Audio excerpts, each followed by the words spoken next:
Dear devotees, yesterday I began the explanation of Chaitanya Mahaprabhuji's Shikchashtak. I just explained part of the first shlok. I explained that Mahaprabhuji is the dissension of Radha and Krishna together in one form as a guru. So you can say he was the avatar of Guru Tattva. He is the avatar of Kripa Tattva. Whereas during the avatar where Radha and Krishna came in two separate forms and only did leelas amongst the God-realized saints, their parikar, during this avatar, as Chaitanya Mahaprabhuji, Radha and Krishna interacted with ordinary folks like us and inspired us to do devotion to Radha Krishna. And although he didn't write any books, his disciples like Jeev Goswami, Rup Goswami, Sanatan Goswami, they wrote very important works on the devotional philosophy in Sanskrit. Mahaprabhuji himself didn't write any books, but he did say these 8 shloks that were recorded and kept by the devotees. The one I started with yesterday says Mahaprabhuji, although he is Radha and Krishna, he's playing the role of a devotee and he's talking to Shri Krishna and expressing his aspiration. मुझे क्या चाहिए ये श्री कृष्ण को बता रहे हैं इस श्लोक में. So in the beginning he says what he doesn't want. That's what we focused on yesterday. Na dhanam, na janam, na sundarim, kavitam va jagadisha kamaye. I have no desire for wealth, for popularity, fame, a following, for a beautiful wife, to be known in history as a great artist, writer, composer, etc. I have no desire for any of these things. All I want is that life after life, I always have selfless devotion to you. So this is what we'll focus on here today. Yesterday, I explained about the worldly pleasures, the material accomplishments, and how they are unable to fully satisfy us. And in fact, the more of this somebody gets, the more pride, subtle pride, intoxicates the mind, and that actually prevents them from surrendering to God. So I gave the example of Kunti Devi, who asked for the opposite. She said, take all these things away from me so that I can accept myself to be destitute in my heart and I can become surrendered to you. So what is Mahaprabhuji, in the words of a devotee, asking for then? He says, in every life I want ahaituki bhakti.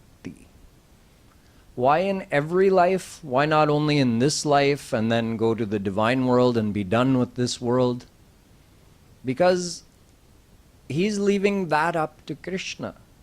He's saying, I want your bhakti. Let me be anywhere, let me go anywhere.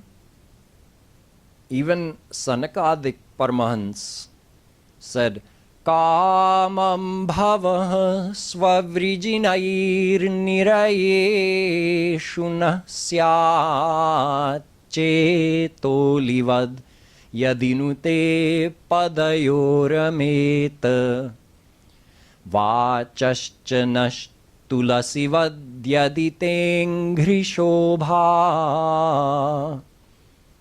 He says in the Bhagavatam, Sanakadik Paramahansa are saying to Vishnu Bhagwan that let us be born anywhere as long as we have devotion to you in our heart, as long as we get to experience that ras of the personal form of God.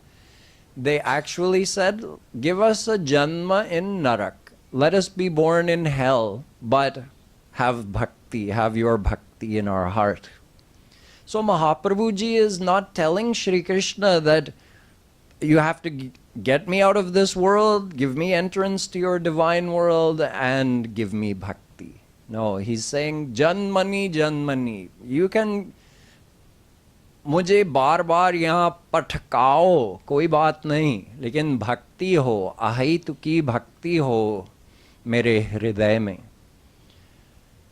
This is actually a part of the selflessness. If he was asking for liberation, it's no longer selfless. Because liberation is a demand from God. He's not saying, I want something from you. He's saying, I wish that I have perfectly selfless love for you. ये मुक्ति नहीं मांग रहे हैं, मोक्ष नहीं मांग रहे हैं. कह रहे हैं कि अनंत जन्मों तक मुझे आपकी अहितु की भक्ति, निष्काम भक्ति चाहिए. बस ये हो तो कहीं भी जन्म दे दो मुझे. तो भक्ति मार्ग में मोक्ष मांगना वर्जित है. It's illegal to ask for liberation on the path of bhakti. It's a finable offense. Yeah, you get docked some points. Oh, you asked for mukti? This one's not selfless. You see, by asking for something, you're giving Shri Krishna the easy way out. Once you're fully surrendered to him, he's going to give you everything, whatever he has. But if you surrender with a condition, आपने शरणागति की है लेकिन एक शर्त है, मैं इसलिए शरणागत हो रहा हूं कि आपसे मुक्ति लेनी है, मुझे आपसे ये संसारी कामना पूरी करनी है आपसे. वो भी उस समय भगवान कर देते हैं. भगवान संसारी कामना भी पूरी कर देते हैं जब आप 100% शरणागत हो जाते हैं. अभी नहीं, अभी मांगेंगे तो पूरा विश्वास भी नहीं होगा कि भगवान हैं भी और भगवान मेरी इच्छा पूरी कर देंगे. हमको पूरा विश्वास नहीं है, इसलिए भगवान नहीं आएंगे. जब किसी भी कामना पूरी करेंगे भगवान, तो सामने आके बताएंगे कि मैं ये कामना पूरी कर रहा हूं. जैसे ध्रुव ने मांगा कि मुझे ऐसा पद चाहिए जैसा मेरे पिताजी का भी नहीं है और मेरे दादा ब्रह्मा जी का भी नहीं है, ऐसा पद चाहिए मुझे. तो जब पूर्ण शरणागत हो गए तो भगवान सामने आ गए और फिर उन्होंने बताया कि ठीक है, अब मैं ये पद दे रहा हूं तुमको.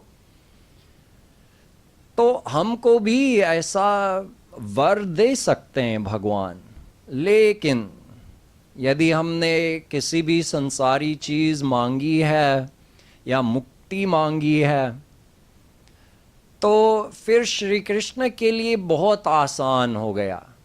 ये सोचते हैं कि मैं तो सब कुछ देने को तैयार था, वो यही मांग रहा है, ठीक है ले लो. Shri Krishna was ready to give everything, his own self, if someone surrenders without asking for anything, with selfless devotion. But when we ask for a specific thing, then we give him the easy way out. He says, oh, you only want this status? Okay, I'll fulfill that desire. Oh, you only want mukti? Okay, have mukti, no problem. Mukti is my servant. But if a devotee doesn't ask for anything, then Shri Krishna gives everything, including himself. So if you want the closest relationship where Shri Krishna doesn't hold anything back, he lets you see his real loving, playful self, then don't ask for anything. Become nishkam, ahaituki. So that's why Chaitanya Mahaprabhu ji is quoted as saying in Chaitanya Charitamrit, Taro madhye mokshavancha kaitava pradhan. The worst of all deceptions is moksha. Moksha is like a trap. A lot of people think, okay, you're supposed to follow the spiritual path and then get liberation. Nahi, moksha sabse bada dhokha hai. Why?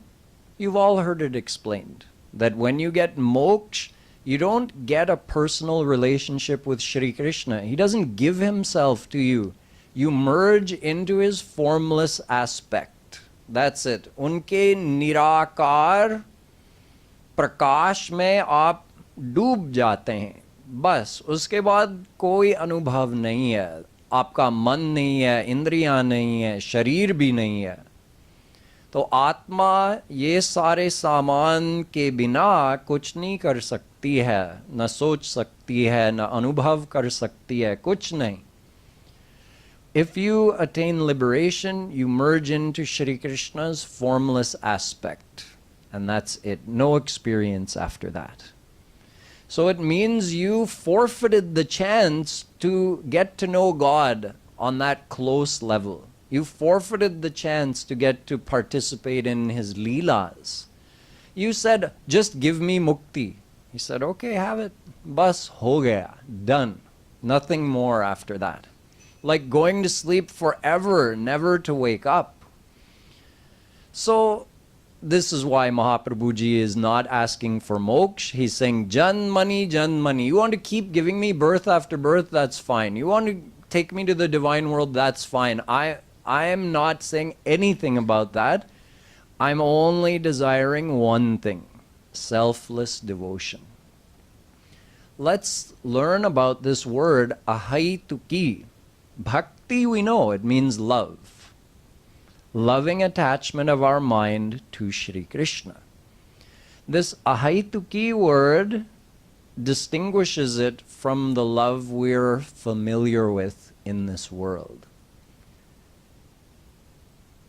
The word ahaituki comes from hetu.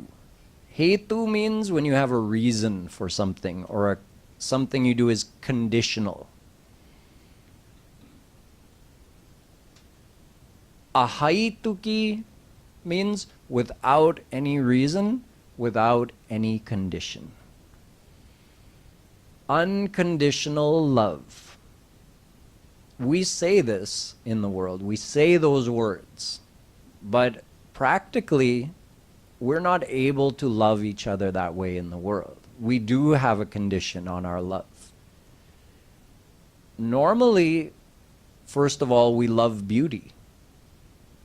When you see someone beautiful, you want them to love you. Why? Because you think, when someone beautiful loves me, that will make me happy. If someone is really skilled at something, then also you think, oh, this person has this good quality. If they love me, I'll be happy. If someone is wealthy, powerful, influential, famous, we think, oh, if that person loves me, I'll be happy. How many people here think that, oh, imagine if, this is probably way outdated, I'm sure there are younger actors nowadays, but imagine if Shah Rukh Khan offered to marry me. If you really think, oh, really? Oh, yeah, I would, sure. Why? Because that would make me happy. Why? Because he's handsome, famous, wealthy. Same thing with, and I'm sure this is outdated by now, Aishwarya Rai. What if she offered to marry somebody? Oh, yes. That would make me so happy. So you see, we love beauty, we love wealth, we love fame. Our love is conditional. What if Shah Rukh Khan now became 70, 80 years old? And maybe he made some bad investments and lost all his money. And something happened and he got a bad reputation. So then would you want to marry him? Why not? It's the same guy. Just his beauty's gone, his fame is gone, and his wealth is gone. He's the same. Our love was conditional on those things. So in general, you can say 100% of the time, even if we're trying to be selfless, we're not. Our love is predicated upon certain reasons. And if those reasons are removed or reduced, our love also reduces. But ahaituki bhakti is a whole other level. Let me give you a couple of examples. Parvati wanted to marry God Shiv. This is a Leela. Parvati and Shiv are one. But in this Leela, before Parvati was Sati and then she left her body, she came back as Parvati. So when she took avatar again, she had the goal of marrying Shivji. So she went and did devotion in the jungles, in the mountains, for a long time. She got the word Aparna because of that. Parn is a leaf. Aparna, she didn't even eat so much as a leaf the whole time she was out for years and years and years, doing devotion all the time to Bhagwan Shiv. So Shivji was on Mount Kailash and he was absorbed in his own meditation on Shri Krishna. And finally, Saptarshi, the 7 original rishis of our earth, they decided, okay, it's time to get Shiv and Parvati married. So let us go and consult, let us go and ask Shivji if he will please come out of his samadhi and marry Parvati. So they did, and he agreed, but he said first, in order to show the world the greatness of her devotion, test her. So they went to Parvati and they tried to convince her not to marry Shivji. They said, you're a beautiful young woman and he's not going to be able to make you happy. You know, he's always absorbed in his own samadhi. He's not going to pay any attention to you. One thing. Second thing, he doesn't have a proper house for you to live in. He lives up in the snow on Mount Kailash. Never mind a house, he doesn't even have proper clothing to wear himself. What is he going to give you? On top of that, he doesn't dress properly. Meaning, instead of wearing like nice, proper decorations, he has a snake wrapped around here and scorpions and spiders. And what kind of mala is he wearing? A mala of skulls. And he's got ash smeared around his body and his hair matted on his head. He's never going to make you happy. In other words, he doesn't have any of those gunas. He doesn't have any of those qualities that we normally predicate our love on. She said, Janam koti lagi ragari hamari, barau shambhu naturaha kunvari.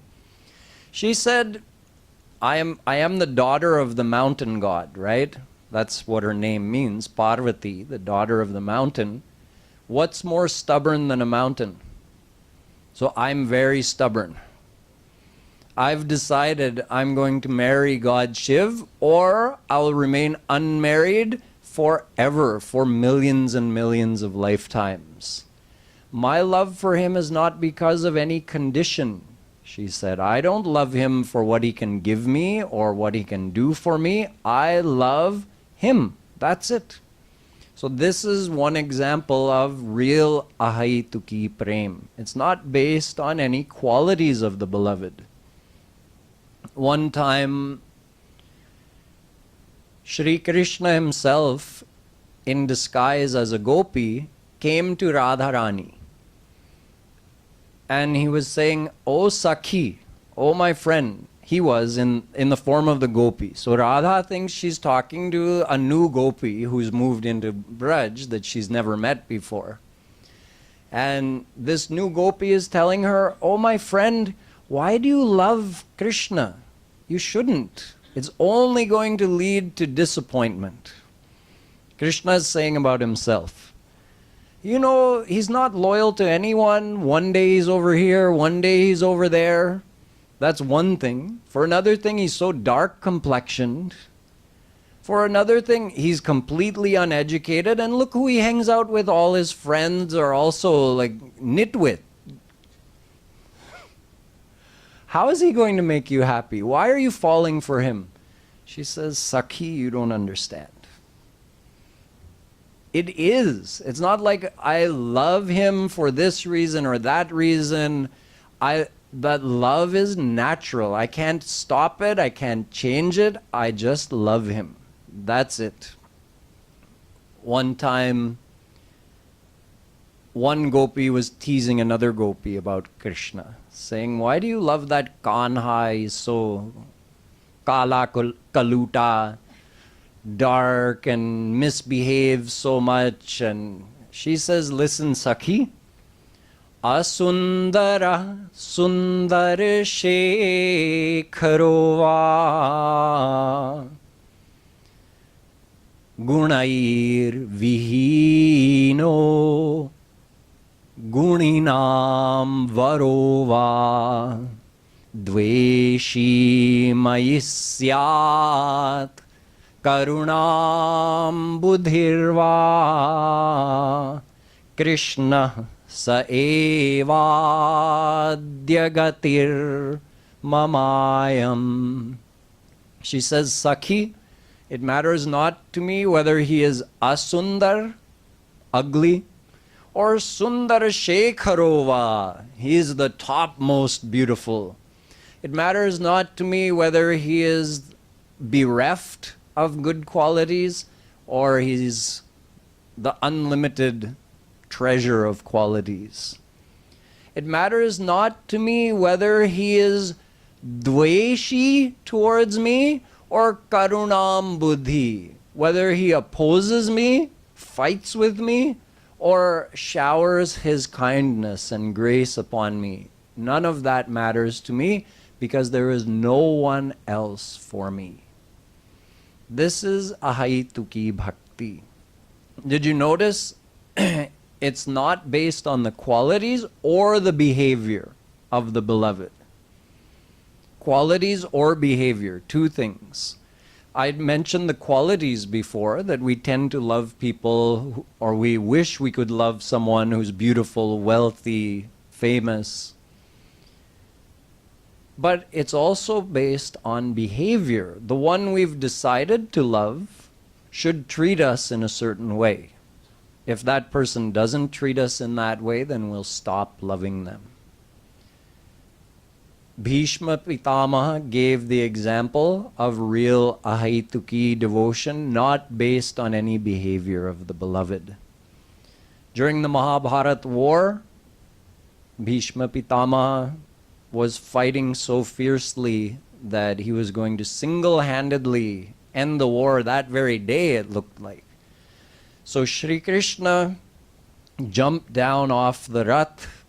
There was a smashed chariot over here. He picked up a big chariot wheel, just slung it above his head like this, and he started running towards Bhishma. Now he's got both eyes on him. His eyes are focused, bloodshot. His teeth are gritted. His pitambar is flying, and he's coming, and he's just about to release this, even though he said he's not going to pick up a weapon in this war. He's about to throw that, and Bhishma is standing on his chariot with a big smile on his face. Like, wah, kya jhanki hamare priyatam ki. He was so happy to see Krishna like that. Like, oh, my beloved is coming towards me. Look at how beautiful he looks like this. In the world, nobody likes to see the angry face of their beloved. Right? Nobody looks beautiful anymore once they put that angry face on. He's looking at Krishna's face and he's thinking, oh, wow, what a beautiful scene this is. And to die at the hands of my beloved, what greater boon than that? So when Krishna saw him smiling this way, he put down the payya and he went back. And when Bhishma got shot by Arjun and he was lying on the bed of arrows for 6 months because he could decide when he wanted to die, the whole time he was doing Roop Dhyan of that Jhanki of Shri Krishna. The whole time he was thinking, oh, that was so beautiful when his face was red and he was running towards me and he had the chariot wheel up. He kept doing meditation on that scene. In other words, he says, you can love me, you can hate me, you can help me, you can oppose me. None of that matters to me. I'm yours. That's it. That's ahaituki bhakti.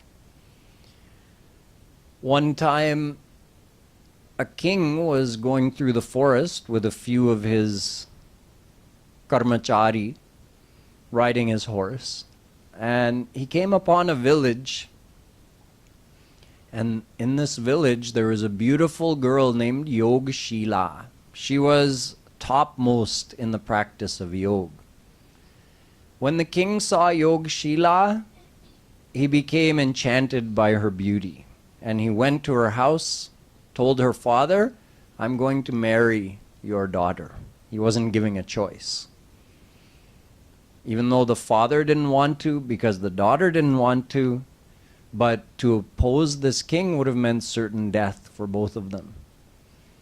But Yogshila said, Father, just ask him for 1 month. Tell him if he comes back in 1 month, then I'll be ready to marry him. The king agreed to this, but he surrounded the village with his army so that they couldn't escape. During that month, Yogshila, using the fire of yoga, completely desiccated her body. पूरे शरीर को सुखा दिया उन्होंने. केवल हड्डी बची. Just like skin hanging on some bones was left. Even half of her teeth fell out. Half of her hair fell out. The king came back after a month and knocked at the door. Yogshila answered the door. And the king says, I've come for the hand of the beautiful Yogshila in marriage. Yogshila says, Main hu. I am Yogshila. The king couldn't believe. No, bring Yogshila.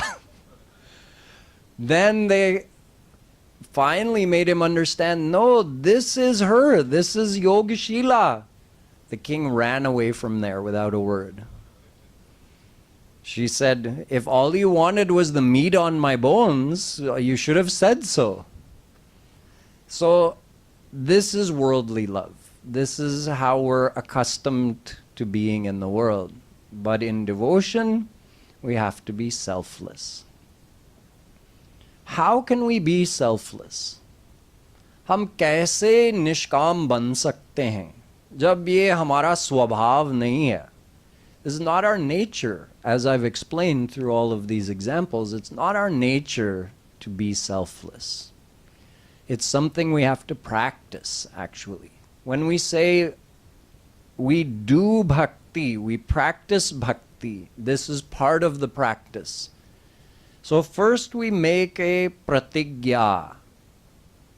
Pratigya is like a vow. Vow to ourselves, vow to Shri Krishna. I'm never going to ask you for anything. Not any worldly thing. I'll never ask you for bhukti, and I'll never ask you for mukti. मैं आपसे भुक्ति और मुक्ति कभी नहीं मांगूंगा. ये प्रतिज्ञा करनी है. You have to vow. That's step one. If you can do that, then the rest is a little more nuanced. Why is it nuanced? Because we're still asking for something. We still want something, right? We want to meet Shri Krishna. Unka darshan to chahiye na. We want to see him. We want to touch him. We want to talk to him. We want to experience the unlimited divine bliss. हमको परमानंद चाहिए ना, हमको प्रेम चाहिए, हाँ. We want the chance to serve him. हमको सेवा करने का मौका चाहिए, हाँ. ये सब चाहिए, दर्शन चाहिए, उनका प्रेम चाहिए, उनकी सेवा चाहिए, ये सब कामनाएं तो हैं, तो निष्काम कहाँ रहे हम? एक adjustment करना है. We have to make one adjustment. Why do I want your darshan? Why do I want your prem? Why do I want your seva? Well, I want to serve you for your happiness. आपके सुख के लिए मैं सेवा करना चाहता हूँ. See, right now we have nothing to serve him with, but he accepts our heartfelt offering.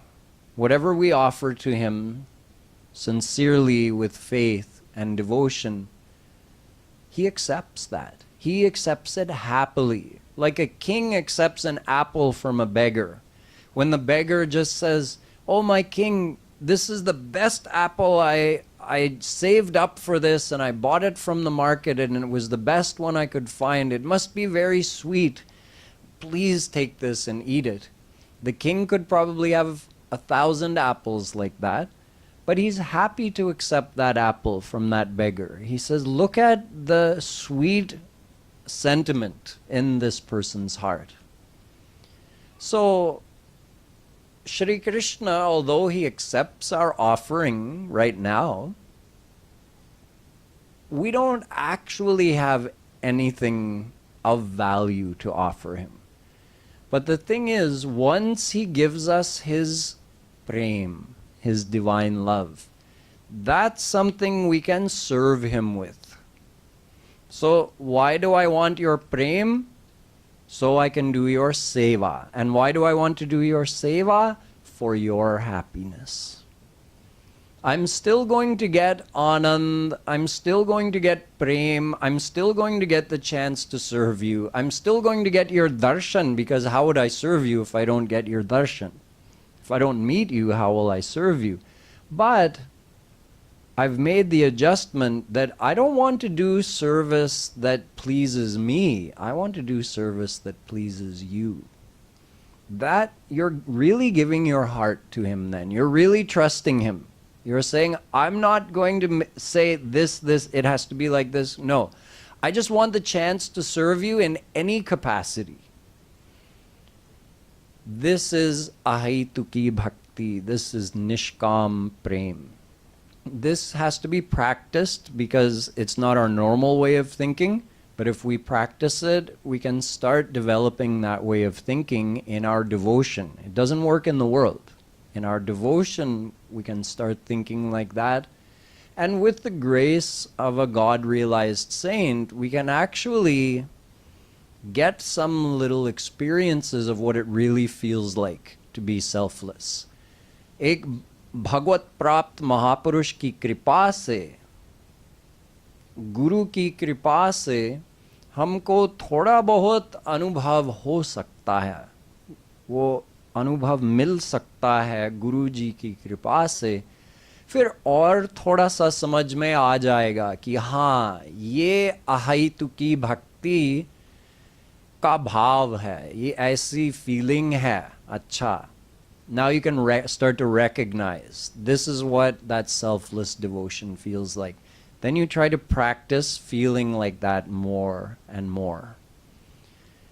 So this is what Chaitanya Mahaprabhu ji says is the ultimate goal. This first shlok that I shared with you clarifies what should we be aspiring for. If we're going to do devotion, where are we going? So this is pinpoint specific. Narad ji says, Tat Sukha Sukhitvam. Be happy in Krishna's happiness. You're not renouncing happiness. You still want to be happy, but you want to be happy seeing Krishna happy. You're not making any kind of demand from him, that you should do this to make me happy, you should give me this to make me happy.